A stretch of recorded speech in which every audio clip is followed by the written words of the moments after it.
Hı hı.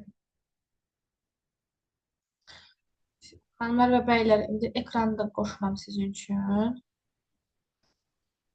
Ə, dərslərlə bağlı zəhmət olmasa mənə daha sonra yazarsınız. Mən indi vaxt itirmək istəmirəm bununla bağlı, amma cavablandıracağam. Tak, baxın, xanımlar və bəylər, ümid edirəm ki, ekranı görürsünüz. Mən indi sizə imtahanda nə kimi bir vərəq ilə qarşılaşacaqsınız, bizi qorxudan o vərəq nə olacaq, onu bir dənə göstərəcəm sizin üçün. Baxın, belə bir vərəqiniz olacaq imtahanda. Siz imtahana deməli bilməyənlər üçün deyirəm, 3 saat yarım vaxtınız var. Sizin o 3 saatınız, yəni keçən il bu belə idi, bilmirəm bu il dəyişib yoxsa dəyişməyib. Dəyişsə mən sizə öncədən bildirəcəm zaten bizim özümüzdə də bildirəcəklər. Deməli 3 saat yarım vaxtınız var. Həmin bu 3 saatınız tamamilə məntiq, informatika və xarici dilin qapalı suallarını yazmağa həsr olunur. Daha sonra 3 saat bitdikdən sonra sizin kitabçalarınız yığışdırılır və sizə esse vərəqləri paylanılır. Sizin son yarım saatınızda esse yazmaq üçün ayrılır. Və necə bir prosesi təxminən deyim sizə. Baxın, sizə tam olaraq belə bir ə, vərəq verəcəklər. Tam olaraq baxın bu görüntü ilə olacaq vərəqiniz, yəni orada nə var, tam olaraq bu olacaq. Burada gördüyünüz hər şey də imtahanda qarşınıza çıxacaq. Bu vərəqin bir dənə problemi ondadır ki, aşağısında xətləri yoxdur. Deməli, nədir bu? Sizin imtahanda kitabçanı götürdükdən sonra sizə bir vərəq verirlər. Baxın, vərəqin bu üst hissəsində sizə iki dənə mövzu verilir. Öncədən deyirəm ki, bizə mövzular öncədən verilmiş. Yəni, əgər hər hansı bir tələbə düşünürsə ki, şablon bir mövzu var ki, hər imtahanda düşür. Keçən il mən belə şeylər çox eşitdim, amma belə şeylər yoxdur. Hər birinizə öncədən deyirəm ki, bizim mövzularımız bizə öncədən verilmir. Yəni, sizin imtahanda qarşınıza çıxacaq mövzudan bizim xəbərimiz yoxdur. Çox-çox təəssüf ki, yoxdur. Bilmirəm, indi yenə deyirəm, mənim bu dediklərimin hər biri keçən il arxalarında. Mən keçən il özüm də bir imtahan vermişəm, oradan bildiklərim, yadımda qaldıqlarımı sizə deyirəm. Amma bizim belə bir plusumuz var ki, imtahanda sizə düşən mövzular və yaxud da mənim sizə mövzu olaraq göndərdiyim, yəni esse mövzusu olaraq göndərdiyim bütün mövzular imtahanda bizə düşmə ehtimalı olan mövzulardandır. Bunun səbəbi də bilirsiniz nədir? Məsələ odur ki, imtahanda hər kateqoriyadan tələbə iştirak edir də. Biz əgər bu məntiqlə düşünsək ki, orada məsəl üçün deyim, informatika müəllimi də var, nə bilim, geoloq da var, bilməm, beynəlxalq münasibətləri bitirən tələbə də var, filoloq da var. Fərqli-fərqli ixtisaslardan olan tələbələr var və həmin bu tələbələrin hər birinin cavablandıra biləcəyi və fikir bildirə biləcəyi mövzular olur. Yəni bunlar daha çox sosial mövzulardır. Hansına ki, bütün tələbələr, hər bir ixtisasda olan bütün tələbə ona aydın şəkildə cavab verə biləcək. Məsəl üçün mən sizə keçən ildən bir mövzu danışım ki, siz biraz rahatlayasınız. Mənim bir tələbəm var idi. İmtahanda qapalı suallar olaraq 17 düz yazmışdı. Halbuki gələndə rus dili o qədər də yaxşı deyil idi. Danışmağı A1 səviyyəsində bacarırdı da, yəni bizim hamımızın bildiyi dərəcədə, amma imtahanda 17 qapalı sual düzgün cavab vermişdi. Və esse yazmaq fikri yox idi da. Keçən esse yazmaq məcburi olmadığına görə esse yazmaq kimi bir fikri yox idi. Amma tələbə imtahana girib və niyəsə son yarım saatı qalıb, deyir ki, mən sadəcə esse mövzusuna baxmaq istədim, görüm nədir. Və keçən ilin də esse mövzusu, bilmirəm aranızda iştirak edən var yoxsa yox, xanımlar və bəylərin gender bərabərsizliyindən danışan bir mövzu olub. Hansı ki, təxminən belə idi, əsərin mövzusu dəqiq şəkildə yadımda deyil. Xanımların işləyə bilmədiyi ağır işlər və bəylərin işləyə bilmədiyi, daha doğrusu işlədiyi ağır işlər. Məsəl üçün, tikintilər falan var ki, haradakı bəylər işləyir, amma xanımlar işləyə bilmir. Bu tip bir gender bərabərsizliyi haqqında bir mövzu var idi. Tələbəm qayıtıb mənə dedi ki, normalda mən esse yazmaq fikrində deyil idim, amma deyir, essenin mövzusu mənə o qədər toxundu ki, mən esse yazdım və inanmazsınız, tələbəmin essesinə 4,5 bal vermişdilər. Yəni, normalda bizim essemiz 5 bal olaraq qiymətləndirilir, xanımlar, bəylər, yəni maksimum siz 5 bal ala bilərsiniz. Kəsilən tələbəmiz olmamışdı və həmin o tələbə deyir ki, o qədər toxundu mənə o mövzu, o qədər əsəbləşdim ki, deyir o mövzuya. Mövzunu yazdım və 4,5 bal vermişdir. Özü belə gözləmirdi, yəni düşünə bilirsiniz. Burada indi sizə çatdırmaq istədiyim nədir? Orada qarşılaşacağınız mövzular, xanımlar və bəylər, sırf hansı ixtisasa aid olan, nə bilim, informatikaya aid olan, nə bilim, və yaxud da, yenə deyirəm, uzki bir ixtisasa aid olan mövzular deyil. Mövzuların hər biri, xanımlar və bəylər, sosial mövzulardır. Hansılar ki, siz bütün kateqori olan tələbələr onlara cavab verə bilərlər. Məsəl üçün, tutalım ki, mənim sizə bura qeyd etdiyim mövzulardan biri, как воспитание отражается на будущем человекdir ki, insanın tərbiyəsi onun gələcəyində necə görsənir, necə yansıyır. Baxın, belə bir cümlə, belə bir esse mövzusu. Və yaxud da, какие последствия имеет работа некомпетентного педагога? Deyir ki, kompetentli olmayan bir pedaqoqun işi gələcəkdə nə kimi bir sonuclar yaradır? Yəni düşünürəm ki, bu olan mövzu, burada olan mövzu hər ikisi daha çox sosial bir mövzudur və yaxud da necə deyim sizə, hər tələbənin fikir bildirə biləcəyi bir mövzudur. Ona görə düşünürəm ki, bu tendensiya artıq keçən ildən var və düşünürəm bu ildə davam edəcək. Yəni sizə ora düşən mövzu fikir bildirə bilməyəcəyiniz bir mövzu və yaxud da tələbə çıxıb deyə bilməz ki, mən bu mövzunu bilmirəm. Elə bir mövzu yoxdur orada ki, siz onu bilməyəsiniz. Hər tələbənin fikir bildirdiyi bir mövzu olacaq. Хорошо?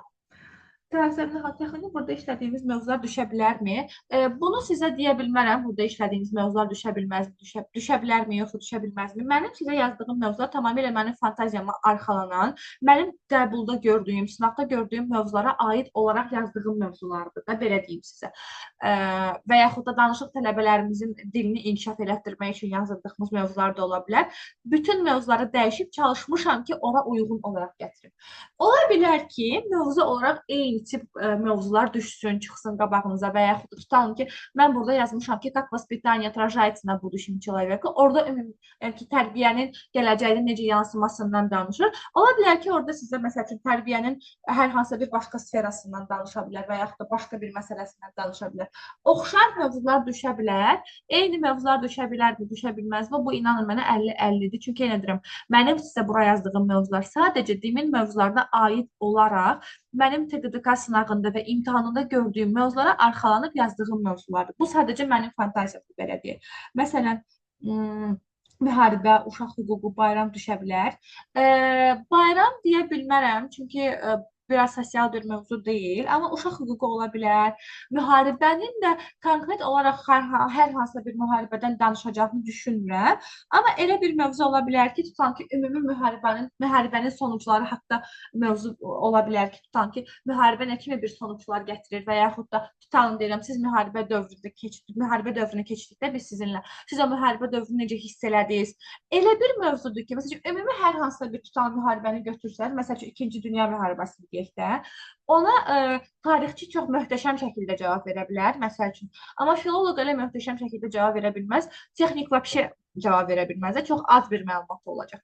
Amma müharibənin sonuçları haqqında və yaxud da siz müharibə dövrünü keçirdiniz, o haqda sizə düşə bilən bir mövzu, düşünürəm, burada olan bütün tələbələr ayrı şəkildə cavab verə bilərlər. Vətən, ana, elm şeylər olar. Bəli, əslində keçən il yox idi elə bir mövzular, yəni deyirəm, keçən düşən mövzular, mən bunları sizə esse mövzuları olaraq salmışam zaten, qabağıma çıxanda göstərəcəm ki, baxın, bu imtahanda düşən esse mövzusudur. Patriotizm mövzuları ola bilər, xanımlar, məsəl üçün, xanımlar, bəylər, vətənpərvərlik duyğuları haqqında olan mövzular ola bilər ki, yenə deyirəm, bu konkret hər hansısa bir mövzu deyil, yəni mən hələ ki elə bir şey görməmişəm. Bu mövzular daha çox sosial mövzulardır, hər tələbənin fikir bildirə biləcəyi mövzulardır. Yəni mən düşünürəm ki, onlar, ümumiyyətlə mən onu həmişə deyirəm, bütün qrup tələbələrimə bu zamana qədər hazırladığım magistratura bilirsiniz də, dövlət strukturuna adam seçmə yeridir də, yəni siz artıq magistraturaya qəbul olduğunuzdan sonra sizin adınız artıq dövlət strukturlarında falan çəkilə bilər, sizi oradan işə çağıra bilərlər və yaxud da nə bilim, bu tip, yəni siz artıq dövlətə seçilən adamlar kimi olursunuz. Və mən düşünürəm ki, esse yazdırmaqlarının da əsas səbəbi sizin düşüncələrinizi öyrənməkdir və yaxud da sizin fikrinizi necə ifadə etdiyinizi haqqında bir məlumatları olmasıdır. Ona görədir bizim əslində mövzularımızın, baxın, bu şəkildə olmağı. Başqa hər hansısa bir sualınız var, xanımlar, bəylər? Buyurun yazın, mən cavablandırım və davam edin. Bəli, vətənə aid mövzular ola bilər, patriot hissi ola bilər. Azərbaycan tələb olsa daha məqsəd görünür, sırf yazı qaydalarını, dünya görüşlərini yapmaq. Zaten düşünürəm ki, bu imtahana deyirlər də danışıq salınacaq və ya müsahidə mərkəzi salınacaq. Bu elə sırf onun üçündür. Amma danışıq, iminə bunun xarici dilə salma məsələsi, bu sizin biraz da fikirlərinizdən çox xarici dil biliklərinizi yoxlamaq üçün də ola bilər. Çünki bilirsiniz də, indi Hara getsə sizdən zaten xarici dil tələb olunur. Bu da elə bir strukturdur ki, burada xarici dilsiz mümkün. Xarici dil olmadan yəni mümkün deyil. Ona görə düşünürəm ki, belə bir məsələ var. İndi qiymətləndirmə meyarları haqqında sizə məlumat verəcəm. Deməli, bu sizin tutarım ki, esse mövzunuzdur. Baxın bu. Yenə deyim, imtahanın tam bu şəkildə bir vərəqiniz olacaq. Bu vərəqin ondan tək fərqi ondadır ki, bunun belə aşağıda xətləri yoxdur. Sizə aşağıda belə xətli bir sırf bu yazılarla, sırf mövzunu da elə bu şəkildə birinci, ikinci olaraq verəcəklər. Esse yazdığınız zaman nəyə diqqət yetirməlisiniz? İndi mən sizə bunları bir-bir izah eləyəcəm ki, nəyə diqqət yetirməlisiniz? Sadəcə bununla esse mövzunu seçirsiniz. Məsəl üçün birinci mövzu və yaxud da ikinci mövzu. Tam ki deyirsiniz ki, mən ikinci mövzunu yazacağım. Bura qeyd edirsiniz ki, baxın, mən ikinci mövzunu qeyd edəcəm. Bura 2 yazırsınız və başlayırsınız essenizi yazmağa. Belə deyim də sizə. Başlayırsınız essenizi yazmağa. Aşağıda xətlər olacaq. Sizdən öncədən xahiş edəcəm ki, xətlərdən qıraqlara çıxmayasınız. Çünki sizin esselərinizi marker müəllimlərdən öncə yoxlayır aparat. Mən özüm keçən o strukturda var idim, bilirəm. Deməli, sizin esseləriniz yazılır və sizin yenə deyirəm, baxın, essələrinizdə belə bir, baxın, belə xətlər olacaq da, baxın, təxminən bu tip bir xətlər olacaq. İndi göstərirəm, xahiş edirəm, diqqətiniz burada olsun. Baxın, belə xətlər olacaq. Xahiş edirəm, xətdən qırağa çıxmayın, səliqəli şəkildə yazın. Çünki mən keçən nəyin fərqinə vardım? Birincisi, bizim essedə limitimiz var. Baxın, biz essedə ümumiyyətlə 150-200 söz yazmalıyıq sizinlə. Bizim essemiz 150-200 sözdən ibarət olmalıdır. Bu o demək deyil ki, sizin esse sayınızda, daha doğrusu essenizdə söz sayınız bundan az olsa sizə qiymət vermirlər. Xeyr, amma artıq qiymətiniz aşağı düşmüş olacaq da. Bizim yəni minimum, maksimum, daha doğrusu minimum imtahanda 150-200 söz arası olmalıdır. Çox ola bilər, çox ola bilər, amma az olması biraz qəbul olunur deyil. Və sizin söz sayınızı aparat yoxlayır. Yəni sizin baxın burada aşağıda bu xətlərin içərisində yazdığınız mövzunu aparat yoxlayır. Və həmin o aparat xətdən qıraqda olan heç bir sözü söz olaraq qəbul etmir və söz sayı olaraq hesablanır. Yəni sizin bütün vərəqləriniz, sizin o yazdığınız mövzu ilk öncə aparat içərisindən keçirilir və aşağıda söz sayı qeyd olunur. Yəni sizin söz sayınız aparatda yoxlandığı üçün qıraqda yazılan heç bir sözü aparat qəbul etmədiyi üçün onu söz olaraq daxil etmir bunun içinə. Ona görə xahiş edirəm, yazdığımız zaman sözləri xətlərin qırağına qədər gətirib də ondan sonra yəni ki, xətdən o tərəfə keçirməməyə çalışın. Çünki bu söz olaraq hesablanmayacaq. Bu birinci nüans və əsas nüansımız da bizim 150-200 sözə yaxın olmalıdır. Necə qiymətləndirəcək? Mən bu haqqda sizə indi məlumat verəcəm. Хорошо mu? Bu bir. İkinci olaraq, ümumiyyətlə bizim esse normal imladan yox, imladan üzr istəyirəm. İnşadan nə ilə fərqlənir? Bunu da qeyd edeyim sizə ki, siz biləsiniz. Baxın, esse var və inşa var. Deyəcəksiniz ki, müəllimə biz inşa demirik də buna. Essenin inşadan fərqi odur ki, xanımlar və bəylər, sizin essedə şəxsi fikriniz olmalıdır. Sərdən sizə burada izah edirəm ki, sizin fikir bildirə biləcəyiniz mövzular olacaq, sosial mövzular olacaq, hansına ki, bütün ixtisas tələbələrimiz cavab verə biləcəklər. Bunu dediyim zaman onu nəzərdə tuturam ki, tələbənin orada şəxsi fikri olmalıdır. Keçən mənə dedilər ki, müəllimə, olmaz ki, siz bir mövzulara ayrı olaraq şablon esselər verəsiniz, biz onları oxuyaq gedək imtahanda yazaq. Xeyr, olmaz. Birincisi, keçən il bunu eləyən tələbələr var idi. Mənim tələbələrimin arasında yox idi, çünki mən qəti şəkildə buna icazə vermirəm və düşünürəm ki, bu biraz düzgün deyil.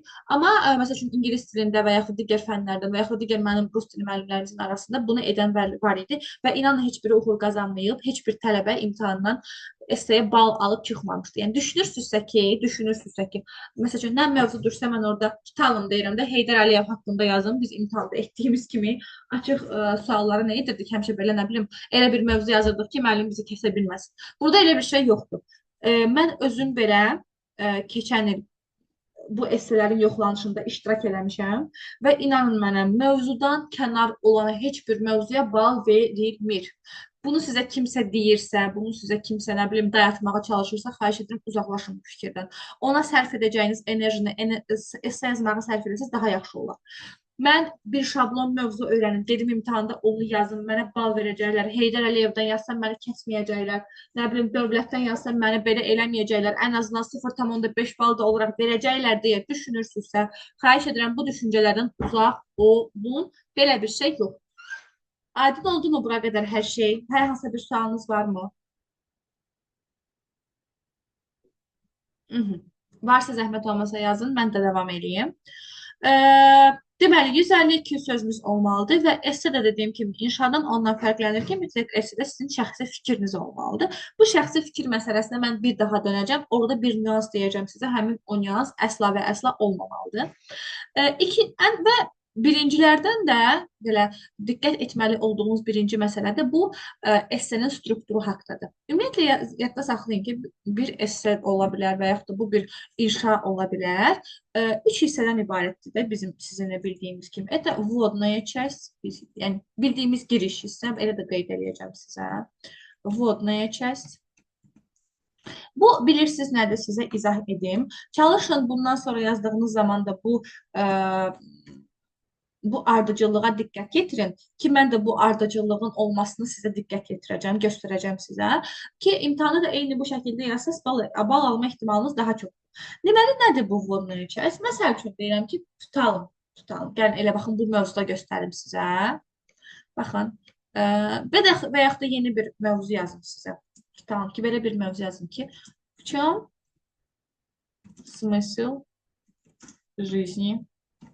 Baxın, belə bir mövzumuz var. Düzdür? Məsəl üçün deyirəm, amma imtahanda olan bir mövzu deyil. Sadəcə ağlıma gəldi, yazdım sizə. Şəm smysl жизни, həyatın mənası nədir?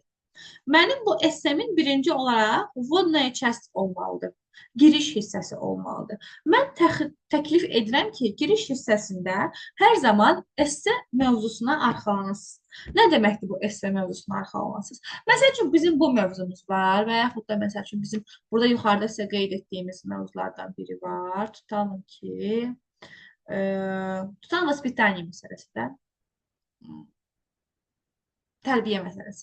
Mən hər zaman tələbəyə deyirəm ki, essenin giriş hissəsində çalış həmin o mövzuya arxalanıb nəsə yazasın. Məsəl üçün deyirəm ki, vvodная hissədə belə bir cümləmi deyim sizə, belə bir fikirmi deyim, belə bir tezismi deyim yaza bilərsiniz. Tutalım ki, жизнь человека, tutalım, baxın, qeyd edirəm sadəcə. Жизнь человека имеет определенный смысл.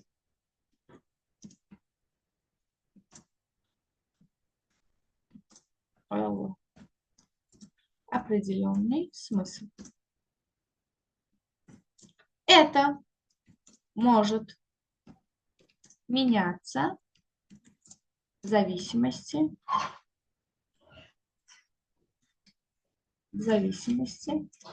от человека.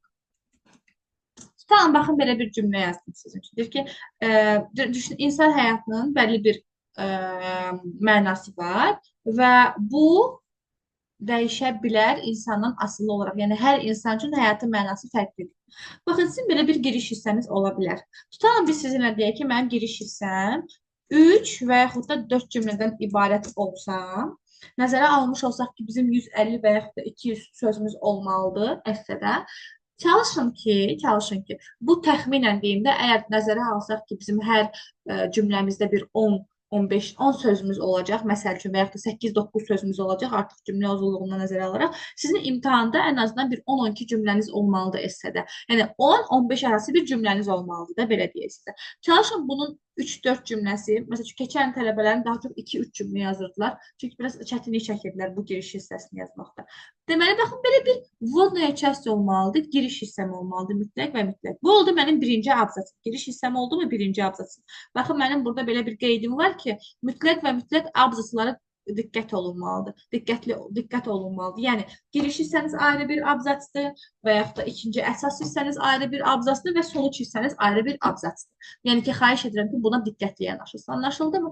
Deməli, bizim vvedение hissəmiz var, yəni giriş hissəmiz var. Giriş hissəmiz 3-4 cümlədən ibarət olmalıdır. Məndən sizə məsləhət, daha yaxşı giriş hissəsi üçün çalışın hər zaman essenin mövzusuna arxalanasınız. Essedə olanın nə olduğu haqqında bir məlumat verin. Düşünün ki, kitab haqqında məlumat verirsiniz mənə və kitab haqqında olan məlumatınızda ilk öncə deyirsiniz ki, kniga, источник знаний. Kitab bilik mənbəyidir. Predlog, soyuz, ayrı söz kimi sayılır mı? Bəli, sayılır. Hətta na, pod, bunların hər biri söz olaraq sayılır. Хорошо? Yazdığınız hər şey söz olaraq hesab olunur. İkinci olaraq xanımlar və bəylər, sizin burada əsas hissəniz var. Baxın, первое это вводная часть, düzdür? Varmı вводная часть? Var. İkinci olaraq xanımlar və bəylər, məndə var основная часть. Основная часть bu nədir? Bu sizin həmin bu mövzuya dair olan tezis və arqumentlərinizdir. Baxın, elə belə də qeyd edəcəm sizin üçün. Tezis, argument. Tezis və argument nədir? Tezis və argument bu sizin mövzuya dair olaraq yürütdüyünüz bir fikirdir. Yəni, məsəl üçün tutalım ki, sizin üçün həyatın mənası nədir?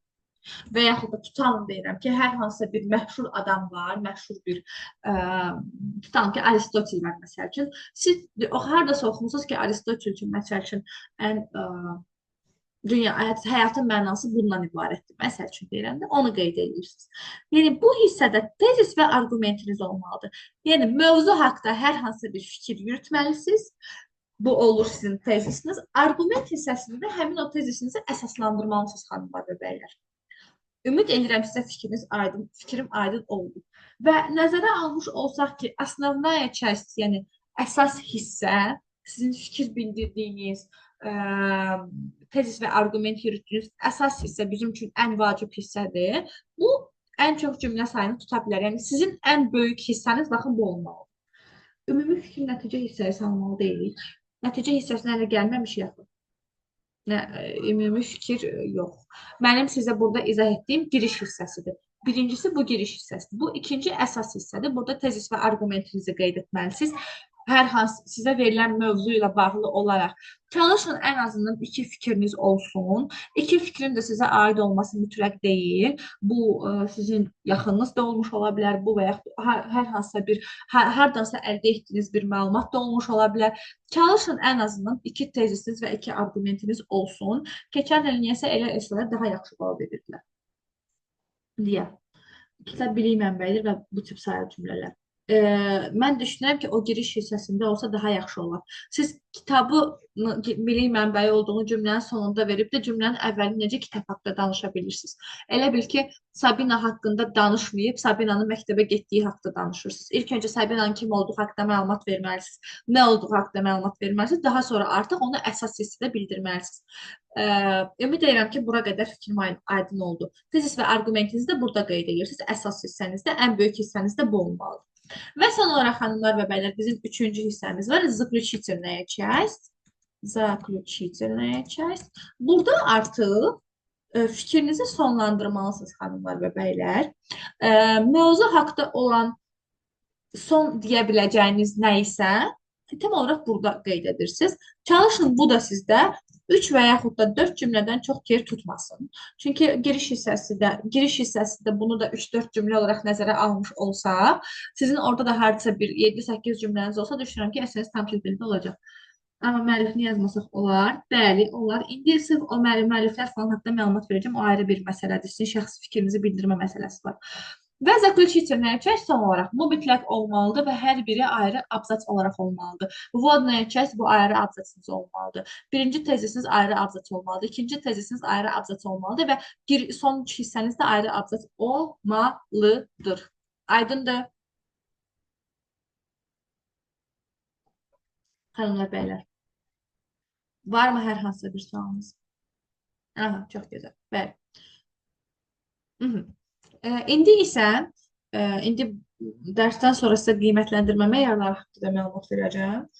Bir dənə də burada qeyd etmək istədiyim bir şey var, xanımlar və bəylər. Hansına ki, siz diqqət yetirməlisiniz. Hansı ki, keçən il bizim tələbələrimizdə biraz problem yaradırdı. Baxın, deməli, limit danışdıq. Struktur haqqında sizə məlumat verdim. İkinci olaraq deyir ki, создать связанный и последовательный текст, используя различные союзы и союзные слова. Deyir ki, sizin qurduğunuz mətin, cümlələr biri-biri ilə məntiqi şəkildə ardıcıl olaraq uyğun olmalıdır. Yəni, siz mətndə qrammatikadan savayı olaraq məntiqi ardıcıllığa və qrammatik ardıcıllığa da diqqət yetirməlisiniz də. Cümlənin əvvəlində bir şeydən danışıb, sonrasında başqa bir şeydən danışırsınız və bu məntiqi ardıcıllıq pozulur. Təbii ki, də balınız aşağı düşəcək. Burada belə bir fakt, bir məsələ var. изложить свое личное мнение и обосновать его несколькими доводами. Deyir ki, öz şəxsi fikrini bildirmək və həmin bu bildirdiyiniz fikri öz arqumentlərinizlə əsaslandırmaq. Bu mənim sizə bayaq dediyim o bayaqki əsas hissədir. Amma burada belə bir məsələ də var. Аргументировать свой ответ, приведя факты из своей жизни. Deyir ki, sizə göstərilən həmin o mövzuda arqument bildirə bilərsiniz. Həmin bu arqumentləriniz də sizin həyatınızdan ola bilər. Привести ряд причин и соответствующих примеров для выражения iного мнения. Deyir ki, siz əgər başqa bir fikir qeyd etmisinizsə orada, həmin o fikirdə öz həyatınızdan deyil də, ümumiyyətlə hardansa əsaslandırmalısınız. Yəni, biz burada nəyi yadda saxlamalıyıq ki, sizin göstərdiyiniz fikirlər hər tərəfli əsaslandırılmalıdır. Yəni, hər hansısa bir tezisi arqumentsiz qoyursunuzsa, bu artıq hesablanmır. Sizin mütləq qeyd etdiyiniz tezis arqumentlə əsaslandırılmalıdır. Bu, sizin həyatınızdan olan faktlar ola bilər. Bu, eşitdiyiniz hər hansısa bir, oxuduğunuz hər hansısa bir fakt ola bilər, fərqi yox. Əsas odur ki, əsaslandırılsın. Bəlkə bir dənə verirlər, səhvəyə qara salsaq. Yox, əlavə vərəq verilmir. Hər birinizə ayrı şəkildə bir dənə vərəq verilir. Orada yazırsınız və bitdi. İndi amma bir məsələyə sizin diqqət yetirməyinizi istəyirəm. Bunu biraz belə Lora dilində izah edəcəm sizə ki, yadınızda qalsın. Nədir bu, xanımlar, bəylər?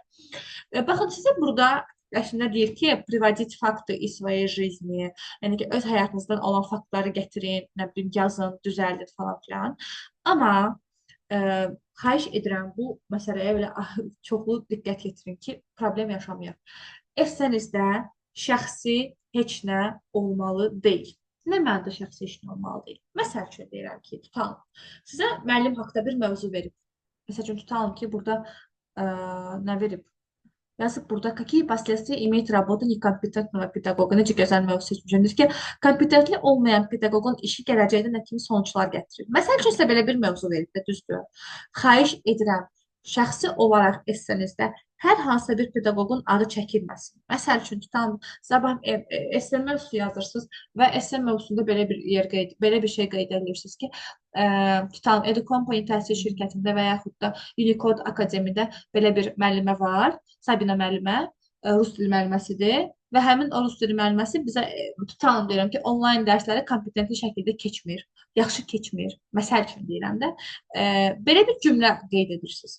Yadda saxlayın, şəxsi olan bütün məlumatlar, ad çəkilmələr, bu bir ad çəkilmələr və yaxud da bu nüansların hər biri sizə imtahanda 0 bal gətirir. Yəni, siz şəxsi fikrinizi bildirə bilərsiniz. Amma orada şəxsi ad çəkmək və yaxud da ən sevimli müəllimim tutalım deyirəm ki, Ümid müəllimdir deyə bir cümlə, bir fikir, bir arqument və yaxud da niyə Ümid müəllimdir deyə bir tezis gətirirsinizsə, olmaz. Yəni, sizin cümlələrinizdə, sizin essənizdə şəxsi heç bir ad keçməli deyil. Düzdür, indi Aristoteldir, nə bilim, Pifagordur falan, bunlar yenə olar. Amma şəxsi olaraq heç kimin adı qeyd olunmamalıdır. Sizin öz şəxsi məlumatlarınız qeyd olunmamalıdır. Kiminsə şəxsi məlumatları qeyd olunmamalıdır. Anlaşıldı mı? Xahiş edirəm, yazdığınız zaman bu məsələyə diqqət yetirin. Oldu mu? Aydın olmayan nəsə var? Səbinə xanım, hərf səhvi orada nəzərə alınır. İndi mən o haqda da məlumat verəcəm sizə. Qiymətləndirməmə Bir də yerlər. Bəli. Bir də o maraqlıdır ki, ümumiyyətlə də, yəni elə tələbə ola bilər ki, yaza bilmədi, o yarım saata fikrini ora cəmləyə bilmədi. O necə olur ümumiyyətlə? Keçən il yox idi elə bir tələbəmiz, yəni biz elə bir problem yaşamamışıq, çox şükür. Amma belə bir məsələ var da, düşünürəm ki, orada verilən mövzular elə çətin mövzular da deyil ki, siz yəni riyaziyyatın loqaritması deyil də, bu və yaxud sinus kosinus deyil. Tutalım ki, mən sizə bu dəqiqə sizinlə bir söhbət aparıram da, burada düz deyil. Düşünürəm, burada olan bütün tələbələr mənim söhbətimə, necə deyim, söhbətimi tuta biləcəklər, başa düşə biləcəklər, fikir bildirə biləcəklər. Bu da təxminən onun kimi bir şeydir. Yəni, mən hələ görməmişəm ki, tələbə imtahana girsin, çıxsın, nə məndə, nə də mənim kolleqalarımda ki, desin ki, mən fikrimi toparlayıb yaza bilmədim. Qarşılaşdığınız hansı hadisəni yazmaq olar? Ad çəkmədən, bəli, tezis və arqument olaraq o mövzunu gətirə bilərsiniz. Amma ad çəkmədən xahiş edirəm. Esse mövzusu çəkəcək imtahana yox, 2 esse mövzusu verilir. Eyni sizə burada göstərdiyim kimi. Siz oralardan birini seçirsiniz. Seçdiyiniz mövzunu əlavə şəkildə göstərin. Bura aşağıya qeyd edirsiniz ki, birinci mövzu yoxsa ikinci mövzu. Aşağıdan da başlayırsınız yazmağa. Bir mövzu yazmalısınız, bir mövzu yazmalısınız. Amma seçib yazmalısınız hər hansısa bir mövzunu.